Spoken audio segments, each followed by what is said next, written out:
Welcome to my mini blog. तर आजचा दिवस माझ्यासाठी खूप खूप स्पेशल आहे, कारण आज बऱ्याच दिवसांनी माझा भाऊ माझ्या घरी आला आहे. पण हा नेहमीप्रमाणे आल्या त्याच्या कामात व्यस्त आहे. पण आज त्याच्या येण्यामागचं कारण काहीतरी वेगळंच आणि खूप खास आहे. मी लगेचच सुंदर पूजेचं ताट रेडी केलं. आम्ही दोघंही खूप उत्सुक होतो, म्हणून लगेचच आवरून आम्ही खाली पार्किंगच्या दिशेने निघालो. तर सरप्राईज हे होतं की त्याने नवीन गाडी घेतली आहे.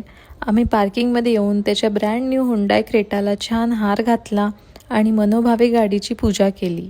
नवीन गोष्टींची सुरुवात अशी पारंपरिक पद्धतीने करण्यात एक वेगळाच आनंद असतो. कोणत्याही प्रवासाची सुरुवात बाप्पाच्या नावानेच व्हायला हवी, म्हणून आम्ही गणपती बाप्पाचीही पूजा करून घेतली. आणि गाडीचे इंटिरियरही एकदम क्लास आहे. पूजा संपन्न झाल्यावर सगळ्यांनी पेढा खाऊन तोंड गोड केलं. नंतर आम्ही गाडीसोबत थोडे फोटोज आणि व्हिडिओज काढून घेतले.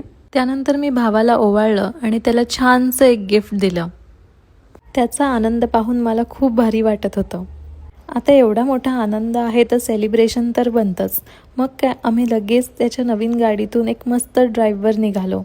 आम्ही सुंदर अशा कॅफेमध्ये आलो होतो. तिथे छान गाणी ऐकत गप्पा मारत आम्ही मस्त टाईम स्पेंड केला. एकंदरीत आजचा दिवस खूपच छान होता. पण हे आनंदाचे क्षण खूपच लवकर संपतात ना. फायनली त्याला बाय केलं आणि त्याच्या नवीन गाडीसोबतच्या पुढील प्रत्येक प्रवासासाठी खूप सारे शुभेच्छा दिल्या.